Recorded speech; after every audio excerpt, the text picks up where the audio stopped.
What's up, my brothers and sisters on the continent?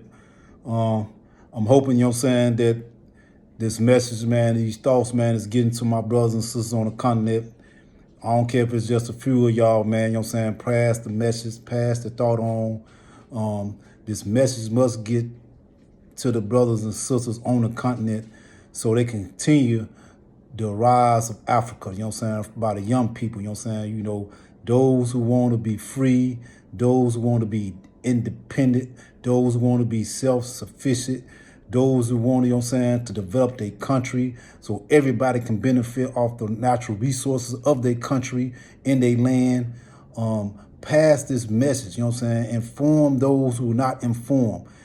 Get to those who can't get the information they need, to be a part of this African rising, this revolution, of getting rid of not only their former colonizers, but also those who have conspired with them, who look like you, who have been in leadership roles, keeping the conditions of their country stuck in the same conditions of division, bogus wars, disease, impoverishment, cultivating a poor mind, a hateful mind, a self-hateful mind, miseducation, not developing their country, to benefit the majority, but only to benefit the few who able to maintain in power because they're able to spread those to those who support them staying in power, and so this message got to get out to those who don't have no phones, those who can't get the information like some other brothers and sisters who are in those countries or in developed countries or in those cities who have able to have the access to phones. And so they're able to hear me talk, they're able to hear other African brothers talk and get that information, and get out there and participate in they rise and they getting rid of this bad leadership, this wrong leadership, getting rid of their former colonizers, knowing that now is the time to take the accountability and responsibility to develop their own country, develop their own way, to chart their own path, to shape their own system, that's going to benefit everybody on the continent or whatever country you're in. That's why I don't advocate United States of Africa, I advocate United Countries of Africa, because until we able to get the leadership, even the ones who now in those former or French Western colonized countries that now have finally been able to break free of their colonizers and rid their colonizers out their country, even in those good situations and those inspired leaders, that then took the action to do that, they still govern their countries. And they're not able to get into a mindset where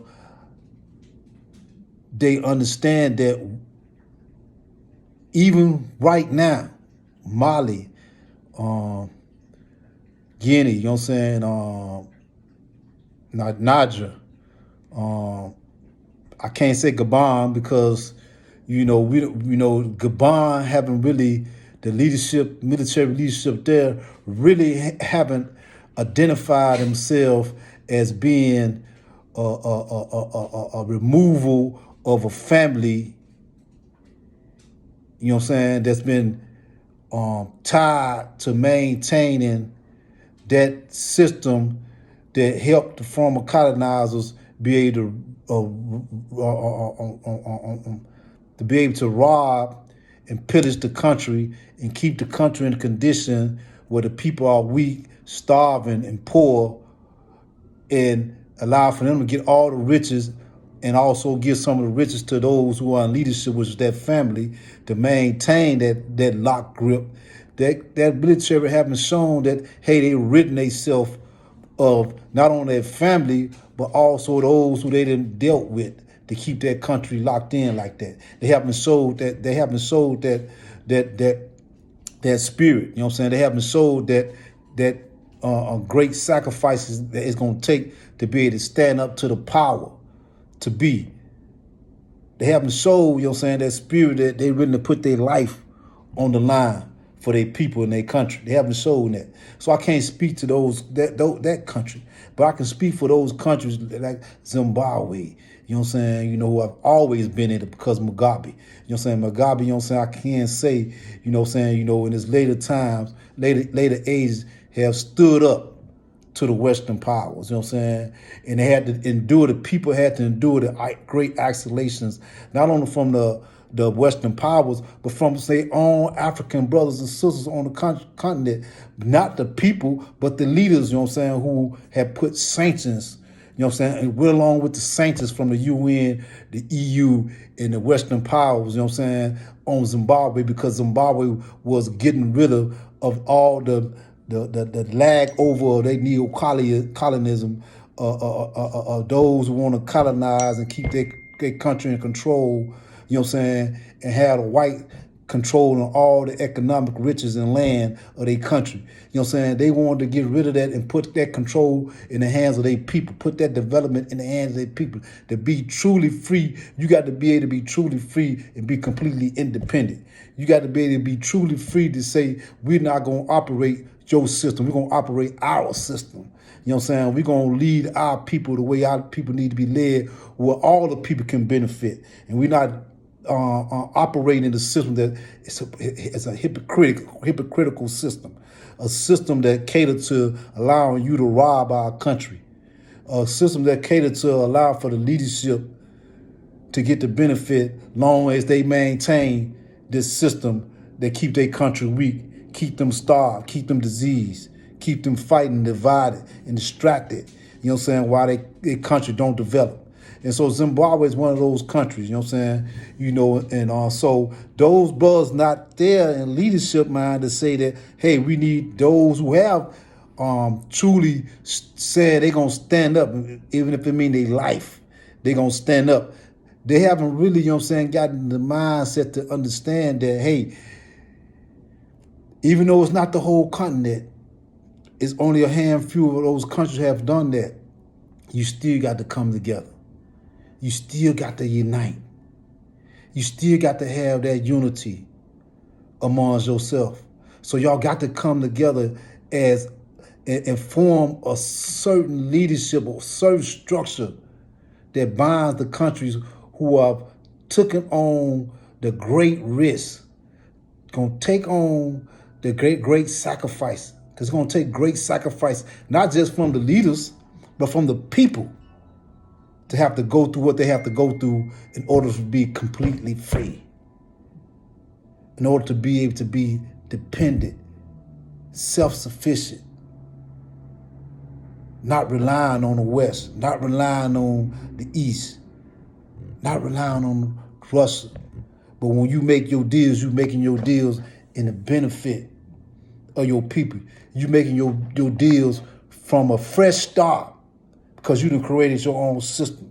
So the old system, you're not obligatory to those deals. Because true revolution does away with that. It says, hey, that system that was created wasn't for the people. The people didn't agree upon those deals.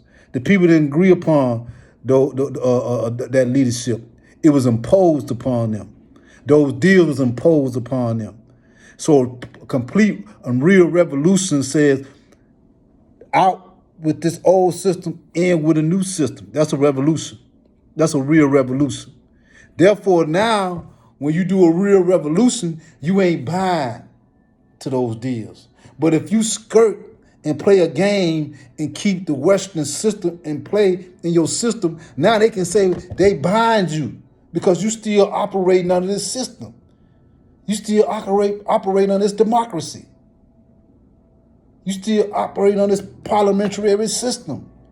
So them deals that was made, you got to be upheld to those deals. They can make that argument, even though it might not be just. They can make that argument, my brothers and sisters. So don't go halfway with your revolution. Like I heard some great brothers on these platforms rightfully so and truthfully speak, in order for you to be a leader, you got to be willing to die. You got to be willing to die. You got to be willing to sacrifice your life, sacrifice your time for the people. Not for yourself, not for your ego, not for your arrogance, not for your selfish ambitions. You got to be willing to sacrifice your life and your time for the people. Because for all these years, your country has been undeveloped. And it's been purposely done this way, premeditatedly done this way. So you got all these years that this has been done. So the people, not just the leadership, got to understand the great sacrifice. They got to understand they got to be willing to die. They got to understand they got to be willing to sacrifice their time, their effort, to make sure this revolution is successful. The people got to be willing to also make that sacrifice. And what you got to lose? That's the question you got to ask yourself as people who have already dealt with the hardship of poverty, already dealt with the hardship of hunger, already have dealt with the hardship of lack of education, who already have dealt with the hardship of dealing with diseases, already have dealt with the hardship of warfare, being removed from their home, being removed from certain environments to flee from oppression and warfare. What you got to lose? This sacrifices in the benefit of you and your future generation. This sacrifices in the benefit, the shaping of your country the way you want your country to be. That it benefit everybody. So everybody got to put an effort in how they want their country to be. So I call it the United Country of Africa because right now, the individual countries are trying to focus on developing their country. They can't unify if the mind don't see the need to unify, in the sense that, hey, the unification don't start with waiting for everybody on the continent to wake up and overthrow their former colonizers. You can't wait on Nigerian people. You can't wait on the Ghana. You can't wait on Senegalese. You can't wait on Cameroon. You can't wait on Togo. You can't wait on these other African countries to get rid of those bogus bootlicking leaders and they former masters. You can't wait on them. Those who are already in the transition got to understand it got to be some type of binding unification of these countries to work together. It make it more easier, my brothers.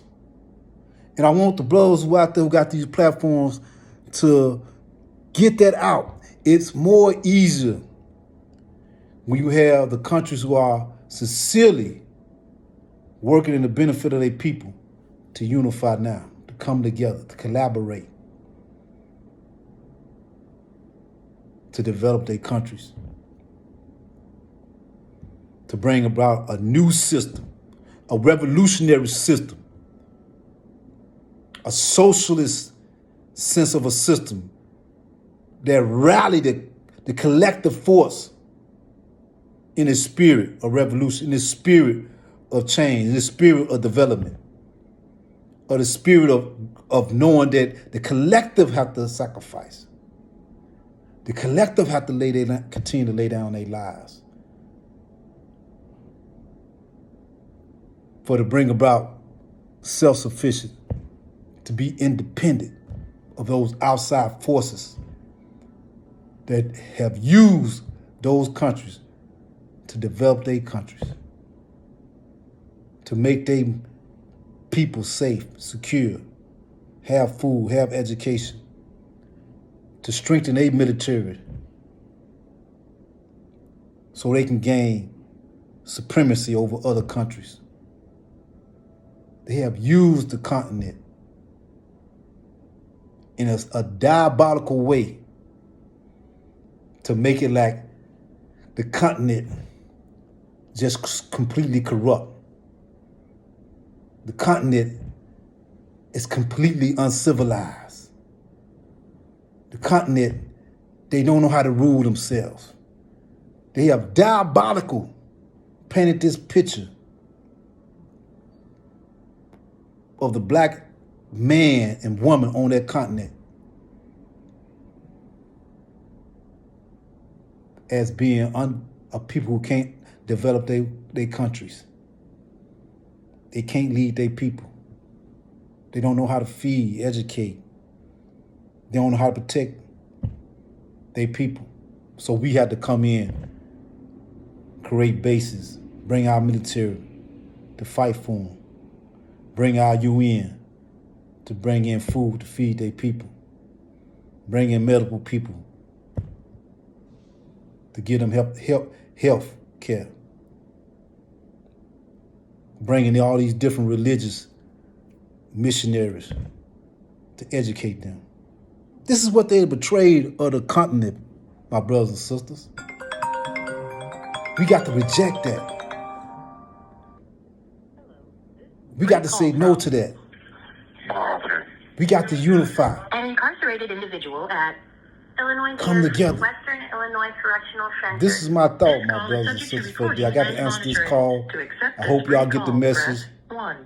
Keep striving. Keep bringing that unity and that rise. Peace.